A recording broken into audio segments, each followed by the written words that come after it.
Hello everyone, welcome to Words and Wonders. Today I will be reading the 88th chapter of the Grimm's Fairytale series, The Singing, Springing Lark. Please like and subscribe if you like what I do here. Now, let's begin. There was once upon a time a man who was about to set out on a long journey, and on parting, he asked his 3 daughters what he should bring back with him for them, whereupon the eldest wished for pearls, the second wished for diamonds, but the third said, "Dear father, I should like a singing, soaring lark." The father said, "Yes, if I can get it, you shall have it," kissed all 3, and set out. Now when the time had come for him to be on his way home again, he had brought pearls and diamonds for the 2 eldest, but he had sought everywhere in vain for a singing, soaring lark for the youngest, and he was very unhappy about it, for she was his favorite child. Then his road lay through a forest, and in the midst of it was a splendid castle, and near the castle stood a tree. But quite on top of the tree he saw a singing, soaring lark. "Aha, you come just at the right moment," he said, quite delighted, and called to his servant to climb up and catch the little creature. But as he approached the tree, a lion leapt from beneath it, shook himself, and roared till the leaves on the trees trembled. "He who tries to steal my singing, soaring lark," he cried, "will I devour." Then the man said, "I did not know that the bird belonged to thee. I will make amends for the wrong I have done, and ransom myself with a large sum of money. Only spare my life." The lion said, "Nothing can save thee, unless thou wilt promise to give me for mine own what first meets thee on thy return home. If thou wilt do that, I will grant thee thy life, and thou shalt have the bird for thy daughter into the bargain." But the man hesitated and said, "That might be my youngest daughter. She loves me best,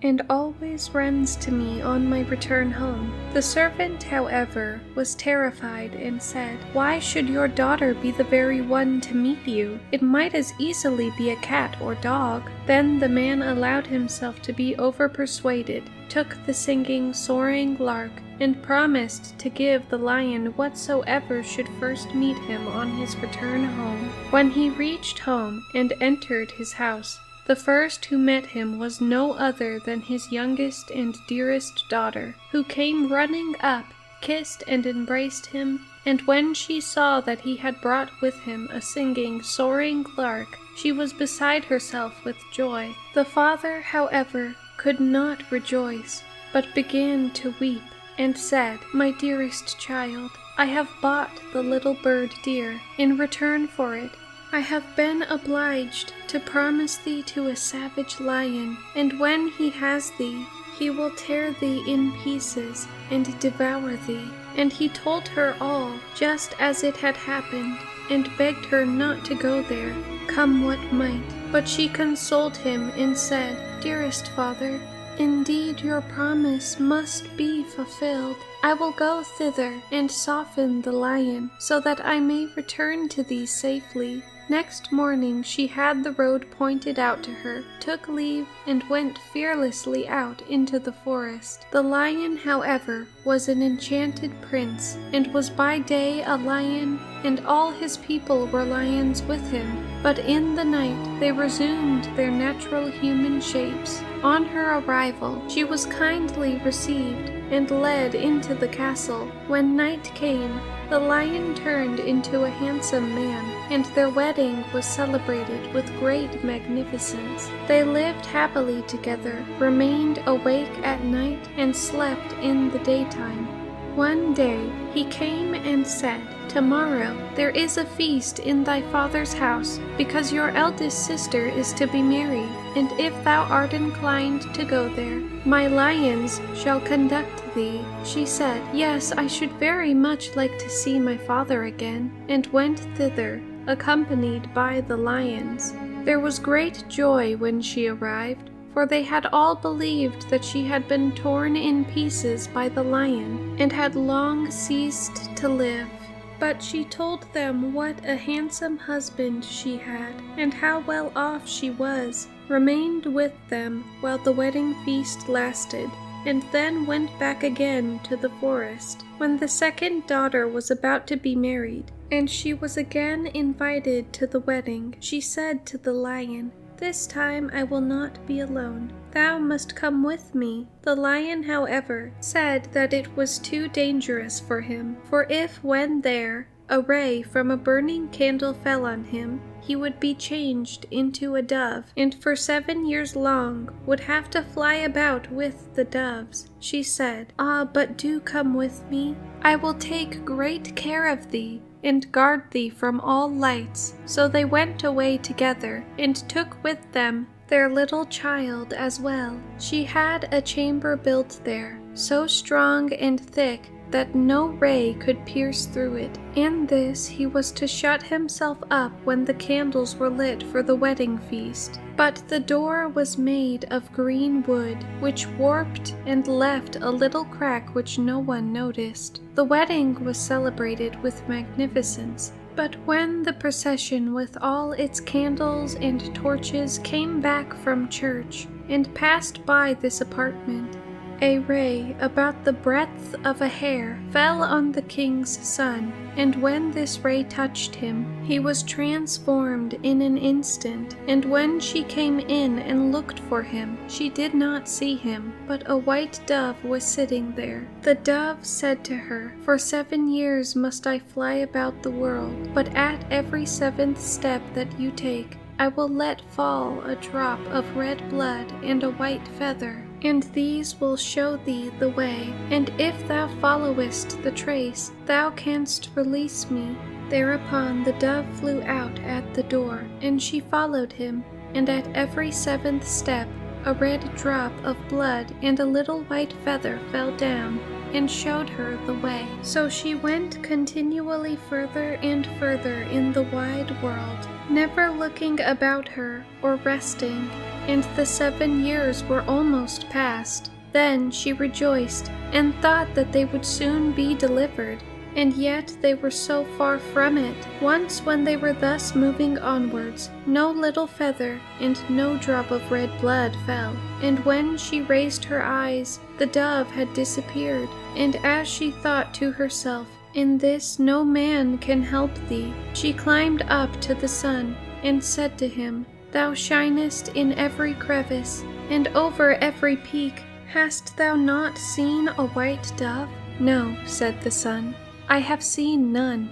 But I present thee with a casket. Open it when thou art in sorest need." Then she thanked the sun, and went on until evening came, and the moon appeared. She then asked, "Thou shinest the whole night through, and on every field and forest. Hast thou not seen a white dove flying?" "No," said the moon, "I have seen no dove, but here I give thee an egg. Break it when thou art in great need." She thanked the moon, and went on until the night wind came up and blew on her. Then she said to it, "Thou blowest over every tree, and under every leaf.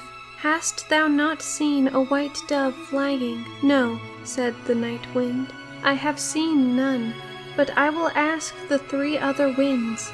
Perhaps they have seen it." The east wind and the west wind came, and had seen nothing. But the south wind said, "I have seen the white dove. It has flown to the Red Sea, where it has become a lion again, for the 7 years are over, and the lion is there fighting with a dragon. The dragon, however, is an enchanted princess." The night wind then said to her, "I will advise thee. Go to the Red Sea. On the right bank are some tall reeds. Count them, break off the 11th, and strike the dragon with it. Then the lion will be able to subdue it, and both then will regain their human form. After that, look round, and thou wilt see the griffin, which is by the Red Sea. Swing thyself with thy beloved on to his back, and the bird will carry you over the sea to your own home. Here is a nut for thee. When thou art above the center of the sea, let the nut fall. It will immediately shoot up, and a tall nut tree will grow out of the water, on which the griffin may rest. For if he cannot rest, he will not be strong enough to carry you across, and if thou forgettest to throw down the nut, he will let you fall into the sea. Then she went thither, and found everything as the night wind had said. She counted the reeds by the sea, and cut off the 11th, struck the dragon therewith, whereupon the lion overcame it, and immediately both of them regained their human shapes. But when the princess, who had before been the dragon, was delivered from the enchantment, she took the youth by the arm, seated herself on the griffin, and carried him off with her. There stood the poor maiden, who had wandered so far and was again forsaken. She sat down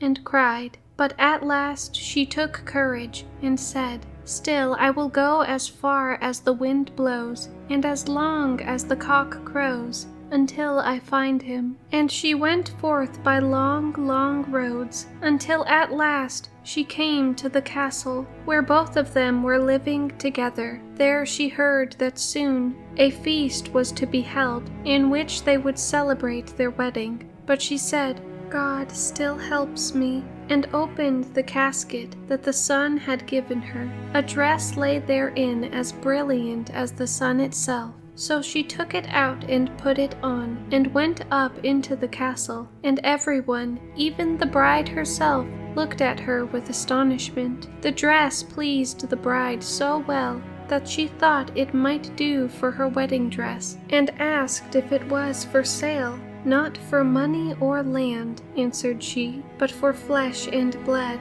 The bride asked her what she meant by that, so she said, "Let me sleep a night in the chamber where the bridegroom sleeps." The bride would not, yet wanted very much to have the dress. At last she consented, but the page was to give the prince a sleeping draught. When it was night, therefore, and the youth was already asleep, she was led into the chamber. She seated herself on the bed and said, "I have followed after thee for 7 years. I have been to the sun and the moon, and the 4 winds, and have inquired for thee, and have helped thee against the dragon.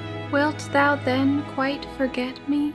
But the prince slept so soundly that it only seemed to him as if the wind were whistling outside in the fir trees. When therefore day broke, she was led out again, and had to give up the golden dress, and as that even had been of no avail, she was sad, went out into a meadow, and sat down there and wept. While she was sitting there, she thought of the egg which the moon had given her. She opened it, and there came out a clucking hen with 12 chickens all of gold. And they ran about, chirping, and crept again under the old hen's wings. Nothing more beautiful was ever seen in the world. Then she arose, and drove them through the meadow before her, until the bride looked out of the window. The little chickens pleased her so much that she immediately came down, and asked if they were for sale. "Not for money or land, but for flesh and blood.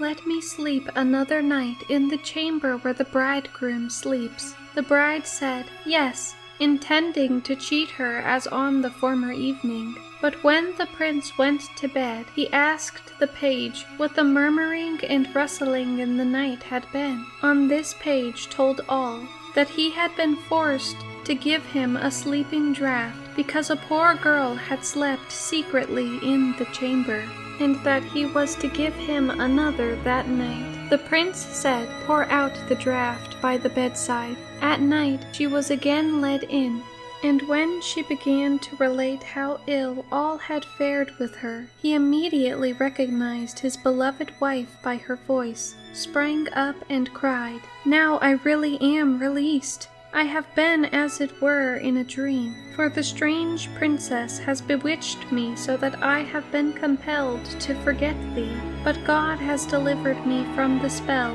at the right time." Then they both left the castle secretly in the night, for they feared the father of the princess, who was a sorcerer. And they seated themselves on the griffin, which bore them across the Red Sea. And when they were in the midst of it, she let fall the nut. Immediately a tall nut tree grew up, whereon the bird rested, and then carried them home, where they found their child, who had grown tall and beautiful, and they lived thenceforth happily until their death.